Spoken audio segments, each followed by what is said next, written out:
칸칸 달아. 상반신은 6개의 팔이 달린 여성이고 하반신은 여성을 물고 있는 뱀의 모습을 한 교화하고 요사스러운 요괴. 저는 시골에서 자랐습니다.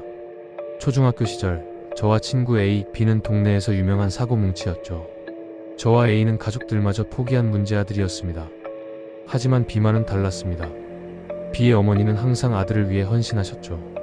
겉으로는 매우 엄한 분이셨지만 누가 뭐라 해도 B를 위해서라면 무엇이든 하셨습니다. 그런 두 사람이 B가 중학교 3학년이던 어느 날 크게 싸웠습니다. B는 어머니에게 몹시 심하게 대들었고 어머니는 상처투성이가 되어 죽은 물고기 같은 눈으로 방바닥만 응시하고 계셨습니다. 그때 집에 돌아온 아버지는 어머니를 끌어안으며 B에게 이렇게 말했습니다.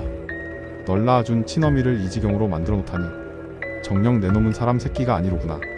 엄마가 얼마나 널 생각하는지 왜 몰라. 하지만 B는 반항했습니다. 시끄러워. 꼬우면 아빠도 그리 만들어줄 테니까. 아버지는 무덤덤하게 계속 말했습니다. 넌 세상에 무서운 게 아무것도 없는 거냐? 당연하지. 있다면 한번 보여줘 봐. 잠시 침묵 후 이건 네 아비로서가 아니라 그저 한 사람으로서 얘기하는 거야. 먼저 분명히 말해두겠는데 내가 이걸 얘기하는 건 네가 죽어도 상관없다는 뜻이다. 숲속에서 출입 금지가 되어 있는 장소 알고 있지? 거기에 가서 안쪽으로 한번 들어가 봐라. 거기서도 지금처럼 한번 날뛰어봐라. 할 수 있다면 말야. 우리 마을에는 작은 산이 있었고 그 산 기슭에 출입금지 구역이 있었습니다. 2m 가까운 높이의 울타리로 둘러싸여 있고 굵은 밧줄과 가시도 친 철사, 늘어진 흰 종이와 무수한 방울이 달려있는 군데군데 찌그러진 울타리. 한마디로 심상치 않은 곳이었습니다. 특정일에는 무녀도 오고 사람들이 모이는 날도 있었지만 그날은 그 부근 일대가 출입금지였습니다. 가장 유명한 소문은 사이비 종교 집단의 세뇌시설이 있다는 것이었습니다. B는 아버지의 도발을 받아들였고 저와 A도 재미삼아 따라가기로 했습니다. 1시가 조금 넘었을 때였습니다. 회중전등을 들고 숲으로 들어간 지 5분도 되지 않았을 때 이상한 일이 벌어졌습니다. 야, 무슨 소리 안 들려? 낙엽을 질질 끄는 바스락 소리와 가지가 빠직빠직 꺾이는 소리, 멀리서 희미하게 들려오고 있었습니다. 처음에는 동물이라고 생각했습니다. 하지만 20분을 걷는 동안 계속해서 들렸습니다. B가 A에게 혼자 걸어보라고 했습니다. 그리고 우리는 깨달았습니다. 그 소리는 우리의 움직임에 맞춰 나고 있었습니다. 우리가 걷기 시작하면 그 소리도 걷기 시작하고 우리가 멈춰서면 소리도 멈췄습니다. 꼭 여기의 상태를 알고 있는 것처럼. 누가 우릴 쫓아오는 건가? 가까워지는 기색은 없어. 저쪽은 아까부터 쭉 같은 정도의 위치고. 그 소리와의 거리는 전혀 바뀌지 않았습니다. 가까워지는 것도 멀어지는 것도 아닌 쭉 같은 거리를 유지한 채 감시당하는 걸까? 40분을 걸어 마침내 울타리에 도착했습니다. 그 순간 우리는 그것을 봤습니다. 상상 그 이상이었습니다. 평상시 귀신 따위는 바보 취급하던 우리가 봐도 그것은 현실적인 게 아니라고 밖에는 생각할 수 없었습니다. 이걸 찍고 안으로 들어갈 거야? 아무래도 좀 이상하잖아 이거. 시끄러워 임마. 이런 걸로 겁먹지 마. B는 가져온 도구로 울타리를 부수기 시작했습니다. 하지만 울타리는 이상할 만큼 튼튼했습니다. 특수한 소재라도 쓴 건지 꿈쩍도 하지 않았습니다. 결국 기어올라 넘을 수밖에 없었습니다. 울타리를 넘은 순간 격렬한 위화감을 느꼈습니다. 뭔가 갇힌 것 같은 답답함. 그리고 우리는 깨달았습니다. 쭉 따라다니던 그 소리가 울타리를 넘고 나서 뚝 끊겼다는 것을. A가 말했습니다. 혹시 그놈은 쭉 여기에 있었던 거 아냐? 이 울타리 출입구 같은 건 없어 보이는데. 그래서 다가올 수 없었던 게 아닐까? 에이, 뭔 말이 되는 소리를 해. 우리가 소리를 처음 들은 데는 여기선 안 보이잖아. 하지만 현실의 존재가 아닐지도 라는 생각에 A의 말을 부정할 수가 없었습니다. 이 30분을 더 걸어가자 희미하게 반대쪽 울타리가 보이기 시작했습니다. 그리고 우리는 그것을 봤습니다. 6개의 나무에 제한 표지줄이 쳐져 있고 6개의 줄로 육각형 공간이 만들어져 있었습니다. 정식으로 만든 것 같은 주술용 종이가 걸쳐져 있었고 그 중앙에 세전함 같은 상자가 딱 놓여져 있었습니다. 3명 모두 말문이 막혔습니다. 제한 표지줄이 보통 어떤 장소에서 무엇을 위해 이용되는 건지 멍청한 우리라도 알고 있었습니다. 너네 아빠가 말한 게 이건가 봐. 하긴 확실히 이런 데서 날뛴다든가 할 수는 없지. 하지만 B는 강한 자세를 바꾸지 않았습니다. 별로 이게 꼭 나쁜 거라고만 할 순 없잖아. 일단 저 상자 봐 보자고. 보물이라도 들어있을지 누가 알아? 상자 속 내용물. 비는 줄을 넘어 육각형 안에 들어갔고 우리도 어쩔 수 없이 따라갔습니다. 상자는 녹두성이었고 분필 같은 것으로 무언가 가문이 그려져 있었습니다. 뒤쪽 면이 분리되는 것을 발견한 피가 그것을 떼어냈습니다. 상자 안에는 내 귀퉁이에 항아리가 놓여있고 중앙에는 뾰족한 끝부분이 붉게 칠해진 5cm 정도의 이쑤시개 같은 것이 특이한 형태로 6개가 배치되어 있었습니다. 서로 만나는 5군데만 붉게 칠해져 있었습니다. 뭐야 이건? 이쑤시개인가? 비는 호기심에 손을 뻗었고 그 순간 땀 때문에 손가락에 잠깐 들러붙었던 것이 떼어질 때 형태가 어긋나 버렸습니다. 반대편 울타리에서 무서운 기세로 종소리가 울렸습니다. 으악! 3명은 동시에 비명을 지르며 서로의 얼굴을 쳐다봤습니다. 누구야? 장난치지 마. 비는 그 방향으로 뛰어갔습니다. 안 돼. 그쪽으로 가지 마. 야, 가지 말라고. 하지만 비는 갑자기 멈춰섰습니다. 앞쪽으로 전등을 향한 채 움직이지 못하고 몸이 조금씩 떨리기 시작했습니다. 야, 왜 그래? 우리가 다가가 무의식 중에 앞을 봤습니다. 비의 회중 전등은 나무 뿌리 근처를 비추고 있었습니다. 거기엔 어둠 속에서 푸르스름한 여자의 얼굴이 이쪽을 쳐다보고 있었습니다. 빼꼼 얼굴 반만큼 내놓고 눈부셔 하지도 않고 우리들을 바라보고 있었습니다. 위아래에 이빨이 보이도록 입을 벌리고 눈동자는 고정되어 있었습니다. 우와! 누가 질렀는지 모를 비명과 동시에 우리는 일제히 뒤돌아 달렸습니다. 머릿속은 새하얗고 몸이 제멋대로 최선의 행동을 취했습니다. 울타리가 보이자 단번에 달려들어 기어 올랐습니다. 하지만 A가 패닉에 빠져 좀처럼 올라오지 못했습니다. 야, 빨리 와.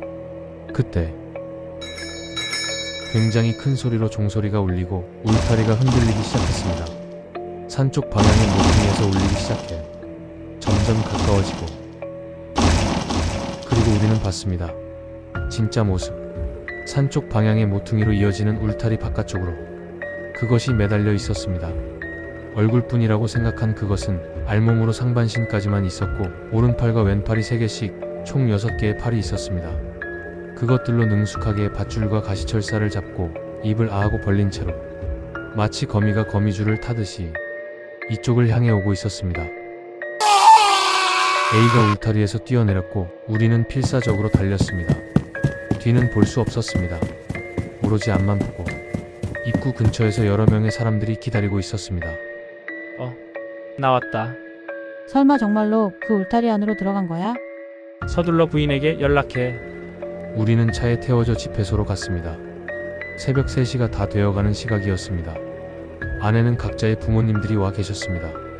비의 어머니는 물론이고 제대로 대화해본 적조차 없었던 우리 엄마까지 울고 계셨습니다. 모두 무사하구나. 다행이다. 비의 어머니가 말했습니다.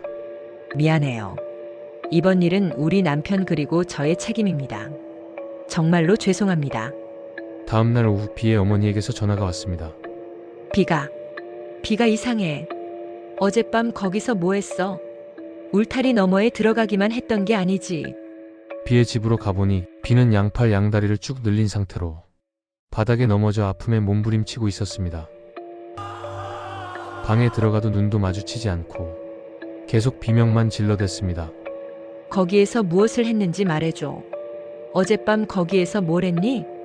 우리는 어렵게 기억을 되살려 원인을 찾으려 애썼습니다. 그리고 깨달았습니다. 이쑤시개. 그건 비만 손댔고 비가 형태를 망가뜨렸습니다.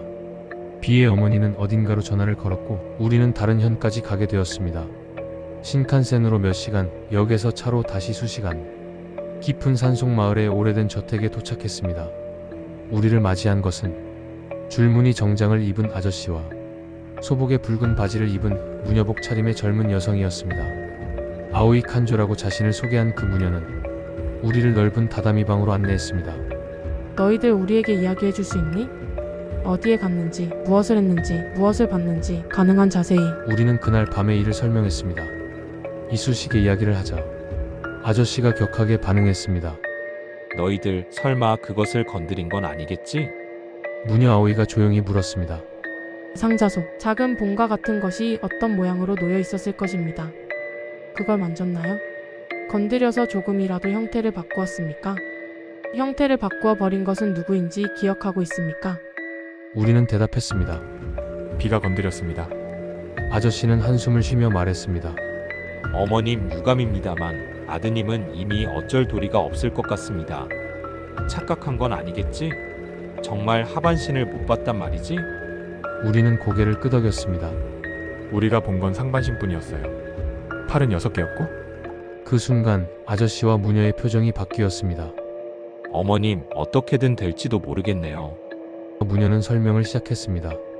옛날 큰 뱀 때문에 골치를 썩이던 마을이 있었습니다. 마을 사람들은 신의 힘을 가진 무녀의 집에 퇴치를 의뢰했고 한 명의 강력한 무녀가 큰 뱀과 맞섰습니다. 하지만 무녀는 큰 뱀에게 하반신을 먹혀버렸습니다. 그런데도 무녀는 마을 사람들을 지키려고 필사적으로 대항했습니다. 하지만 승산이 없다고 판단한 마을 사람들은 무녀를 산 제물로 바치는 대신 마을의 안전을 보장받았습니다. 큰 뱀은 이를 승낙했고 마을 사람들에게 무녀의 팔을 잘라 떨어뜨리게 한 후 달마 상태의 무녀를 먹어버렸습니다. 하지만 얼마 후 무녀의 원한이 폭발했습니다. 큰 뱀은 사라졌지만 마을에서 차례차례로 사람이 죽어나갔습니다. 죽은 사람들은 모두 오른팔이나 왼팔 중 하나가 없어져 있었습니다. 무녀의 가족 6명을 포함해 18명이 사망하고 살아남은 것은 단 4명뿐. 이것이 칸칸다라의 유래였습니다. 6개의 나무와 6개의 줄은 마을 사람들을, 6개의 봉은 무녀의 가족을, 4귀퉁이의 항아리는 살아남은 4명을 상징합니다. 그리고 6개의 봉이 이루는 형태가 바로 무녀를 나타냅니다. 상자는 일정한 주기로 장소를 옮겨가며 공양되어 왔습니다.